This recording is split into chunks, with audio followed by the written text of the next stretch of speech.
Di scene awal, kita akan diperlihatkan seorang pria bernama Guaning yang sedang mencari anaknya. Di sana, ia mendengar anaknya sedang memanggil-manggil namanya. Saat Guan memanggil nama anaknya, kita akhirnya tahu nama anak tersebut adalah Tangrin. Tiba-tiba muncul cahaya di depannya dan membentuk gambar seorang dewa. Guan pun terkejut lalu terbangun.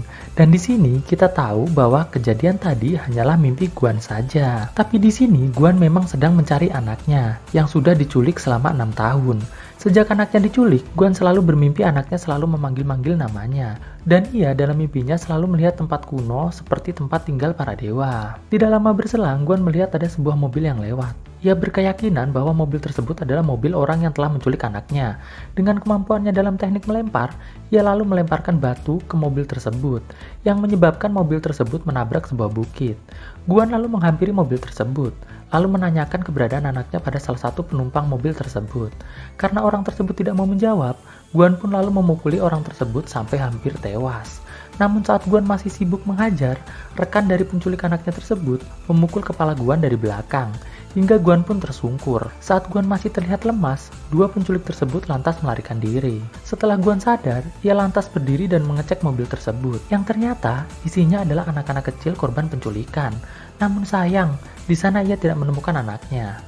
Tidak selang berapa lama, polisi pun tiba di lokasi, lalu menangkap Guan.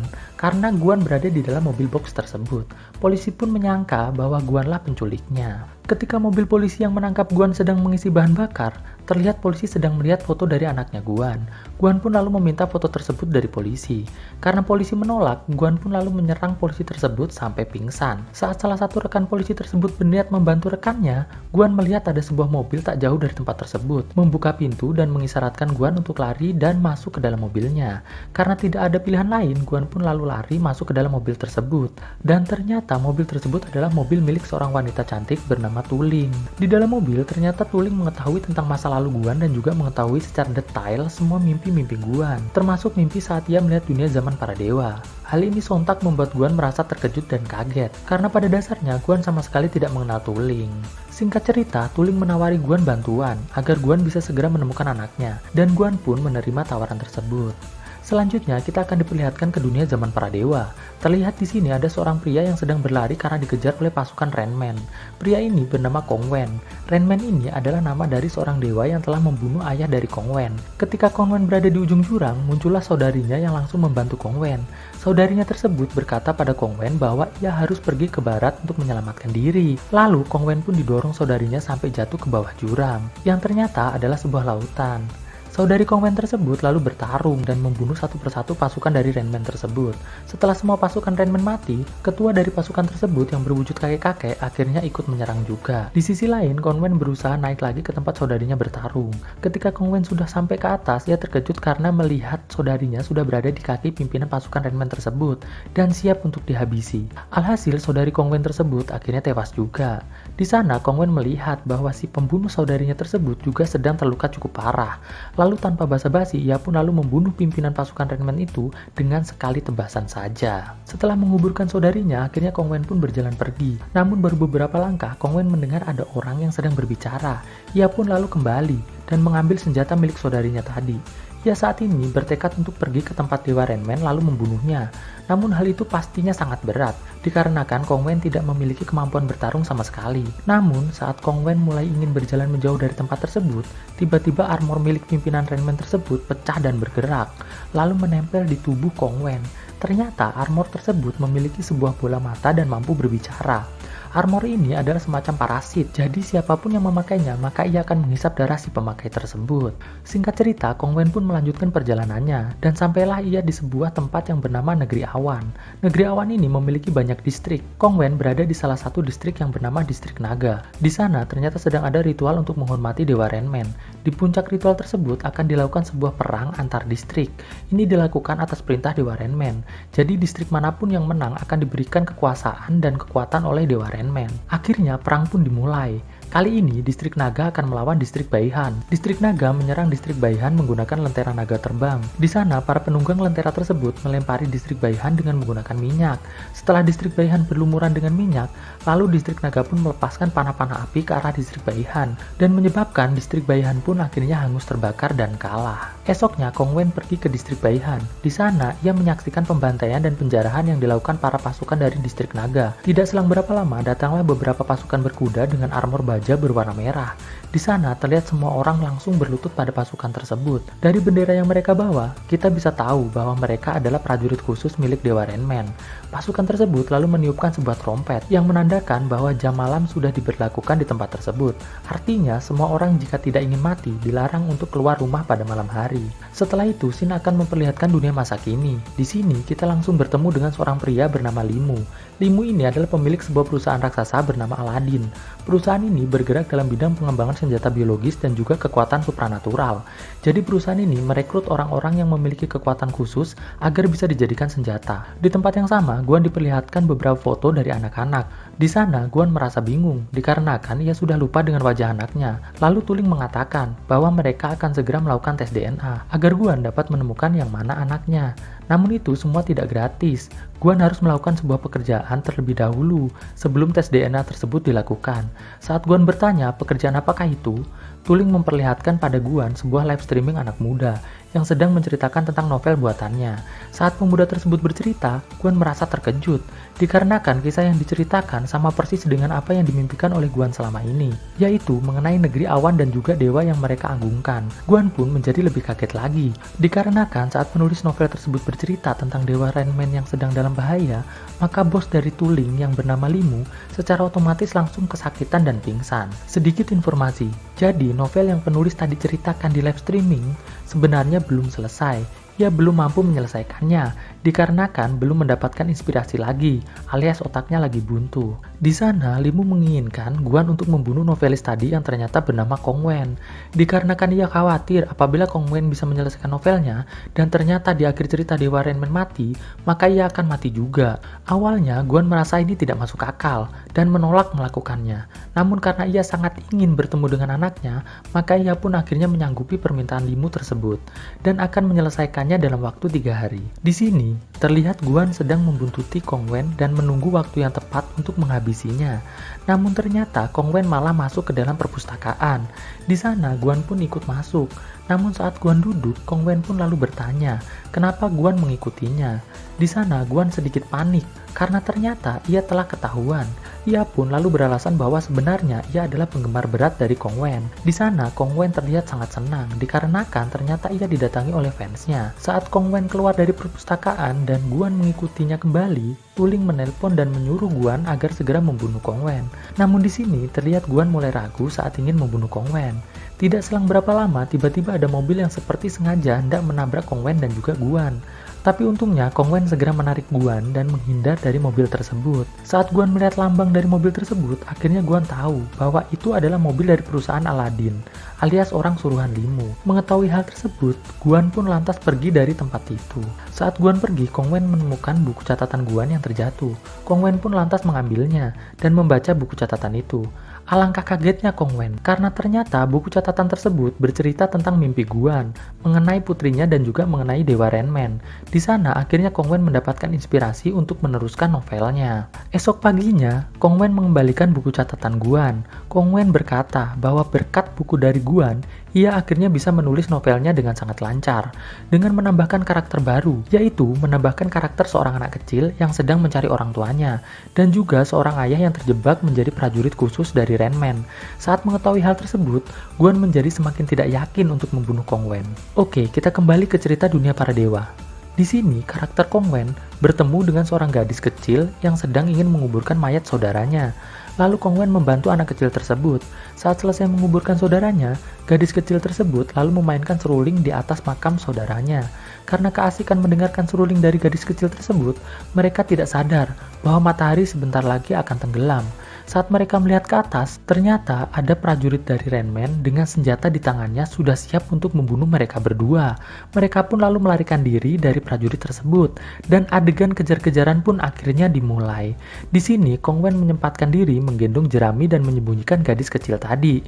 Ini bertujuan agar prajurit Renman bisa terkecoh dan mengira bahwa jerami yang digendong oleh Kong Wen adalah gadis kecil tadi. Saat prajurit Renman berada tepat di hadapan Kong Wen, dan Kong Wen berbalik badan untuk kabur, prajurit tersebut menarik jerami yang digendong Kong Wen karena mengira itu adalah gadis kecil tadi. Saat prajurit Renman tersebut merasakan kecewa karena ternyata itu adalah jerami, disinilah Kong Wen langsung menebaskan pedang ke wajah prajurit tersebut. Alhasil topeng prajurit tersebut retak, lalu prajurit tersebut menendang Kong Wen sampai terjatuh. Saat prajurit tersebut mengayunkan kapaknya untuk membunuh Kong Wen, tiba-tiba gadis kecil tadi menghentikannya. Prajurit itu pun lalu mendekati gadis kecil tersebut. Namun sebelum prajurit itu sampai ke gadis kecil tersebut, matahari pun tenggelam dan prajurit tersebut tiba-tiba tidak bisa bergerak seolah sedang tertidur. Kong Wen dan gadis kecil tersebut akhirnya melarikan diri. Baik, sekarang saya akan menceritakan tentang asal-usul Dewa Renman. Dahulu kala ada seorang kaisar yang memiliki dua jenderal yang sangat hebat, yaitu Renman dan Jiu Tian. Mereka berdua sangat dekat, bahkan sudah seperti saudara.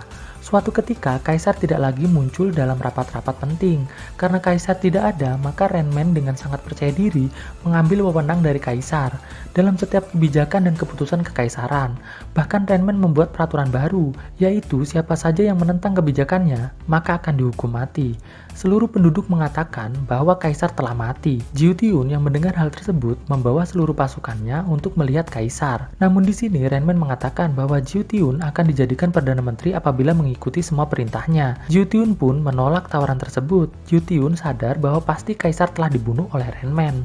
Lalu pertarungan pun tak terhindarkan. Namun di sini Jiu Tiun lah yang kalah dan akhirnya tewas. Lalu Renman memerintahkan untuk membunuh seluruh keluarga Jiu Tiun. Tapi ternyata masih tersisa dua anak Jiu Tiun, yaitu Kong Wen dan saudarinya yang ada di awal film tadi. Singkat cerita, Kong Wen dibawa gadis kecil tersebut ke rumahnya. Di sana, gadis kecil tersebut memberitahu pada Kong Wen kalau namanya adalah Tang Rin. Di sana, Tang Rin mengatakan bahwa orang tuanya menghilang karena keluar pada malam hari dan kemungkinan telah tewas dibunuh oleh prajurit Renman. Tidak selang berapa lama, datanglah para penjara yang berasal dari distrik Naga.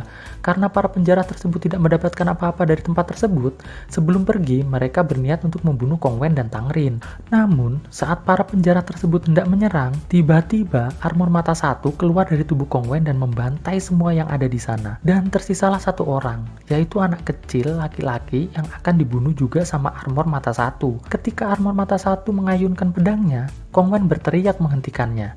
Dan tiba-tiba, tubuh dari armor mata satu berhenti bergerak. Armor mata satu pun tidak mengetahui mengapa hal itu bisa terjadi. Ternyata armor mata satu kini sudah dikendalikan oleh Kong Wen. Jadi apapun yang dikehendaki Kong Wen, armor mata satu otomatis mengikutinya. Itu bisa terjadi dikarenakan armor mata satu telah meminum banyak darah dari Kong Wen. Bisa dibilang armor mata satu adalah Kong Wen itu sendiri. Setelah itu, armor mata satu yang sudah dalam kendali Kong Wen akhirnya kembali ke tubuh Kong Wen. Pada suatu malam, Guan akhirnya bertemu supir truk yang menculik anaknya. Di sana terjadi perkelahian yang sangat seru, namun dapat dimenangkan oleh Guan. Di sana, Guan menanyakan kembali tentang keberadaan anaknya. Dan akhirnya penculik tersebut berkata bahwa anaknya telah tewas dikarenakan ia memberikan obat bius yang kebanyakan. Guan yang marah langsung mencekik penculik tersebut hingga nyaris tewas. Namun tiba-tiba Tuling datang lalu menendang Guan dan memukulnya hingga Guan pingsan. Setelah Guan sadar, ia bertanya pada Tuling di mana penculik tersebut. Di sana Tuling menjawab bahwa ia sudah menyerahkannya pada polisi. Guan yang marah memberi tawaran pada Tuling bahwa ia akan membunuh Kong Wen besok pagi. Dengan imbalan, ia diizinkan membunuh penculik yang tadi. Lalu, Guan pun pergi dari tempat tersebut. Esok paginya, Guan menemui Kong Wen. Di sana, terlihat Kong Wen sudah sangat putus asa karena ia tidak mampu menyelesaikan novelnya. Ditambah lagi, ia merasa bahwa hidupnya sudah tidak berarti lagi. Ia selalu gagal dalam menulis novel. Maka dari itu, ia memutuskan ingin bunuh diri saat ini juga. Namun Kong Wen mengatakan bahwa karakter Guan dan anaknya sudah ia masukkan ke dalam novel, yaitu sebagai prajurit Renman dan juga sebagai Tang Rin. Mendengar hal tersebut, Guan berkata pada Kong Wen bahwa Kong Wen harus menyelesaikan novelnya. Karena Guan yakin bahwa jika Kong Wen bisa menyelesaikan novelnya sampai pada Renman mati, maka di kehidupan nyata Limu pasti juga akan mati dan Guan pasti bisa bertemu dengan putrinya lagi. Guan semakin yakin karena semua isi novel Kong Wen sesuai dengan mimpinya. Akhirnya, Kong Wen pun berniat untuk menyelesaikan novelnya, karena ia tiba-tiba mendapatkan inspirasi. Saking senangnya, Kong Wen sampai nyaris jatuh dari atas gedung, tapi untungnya Guan langsung menarik tangan Kong Wen sehingga ia dapat diselamatkan. Setelah itu, Guan menelpon Tuling dan mengatakan bahwa ia tidak akan membunuh Kong Wen. Dikarenakan ia sangat yakin jika Kong Wen berhasil menyelesaikan novelnya, maka ia pasti akan bisa bertemu dengan anaknya. Guan pun mengatakan pada Tuling bahwa ia mulai dari sekarang akan menjadi pelindung Kong Wen. Dan HP Guan pun lalu dibuang agar tidak lagi bisa dilacak oleh anak buah dari Limu. Tuling yang mendengar hal tersebut berniat akan membunuh Kong Wen sendirian. Di rumah Kong Wen sedang melanjutkan novelnya. Di sana Guan melihat sebuah foto dan bertanya pada Kong Wen siapa yang ada dalam foto tersebut. Di sini Kong Wen berkata bahwa yang ada dalam foto tersebut adalah ayahnya dan sahabat ayahnya yang bernama Limu. Kong Wen mengatakan bahwa dulu ayahnya bersama Limu membangun sebuah perusahaan bersama. Namun saat perusahaan tersebut mulai tumbuh besar, tiba-tiba ayahnya meninggal dalam sebuah kecelakaan. Guan yang mendengar cerita dari Kong Wen akhirnya paham mengapa Limu sangat ingin membunuh Kong Wen. Ini dikarenakan Limu takut jika nanti perusahaannya tersebut bisa jadi diambil Kong Wen, atau bisa saja Kong Wen akan mengetahui bahwa Limu lah pembunuh ayahnya. Lalu Guan mengajak Kong Wen pergi dari tempat tersebut karena Guan merasa tempat tersebut sudah tidak aman lagi. Di luar rumah, ternyata Tuling mendengar cerita Kong Wen tentang ayahnya tadi. Tuling yang merasa curiga dengan Limu pun langsung menelpon Limu dan menanyakan tentang ayahnya Kong Wen. Di sana, Limu tidak bisa menjawab pertanyaan Tuling. Lalu, Tuling yang merasa hanya dimanfaatkan Limu pun lantas mengundurkan diri dari pekerjaannya dan membuang HP-nya. Di sini akhirnya terkuak mengapa Limu sering pingsan saat ia melakukan presentasi. Itu bukanlah dikarenakan novel dari Kong Wen, melainkan memang Limu sudah memiliki penyakit kronis sejak dulu. Singkat cerita, sampailah Guan dan Kong Wen di sebuah perpustakaan. Di sana, Kong Wen mulai melanjutkan menulis novelnya lagi, sedangkan Guan berjaga-jaga jika ada anggota Limu yang akan menyerang. Oke, sekarang kita masuk kembali ke cerita novel. Kong Wen dan Tang Rin akhirnya sampai di istana Dewa Renmen, lalu masuk ke dalam istana tersebut.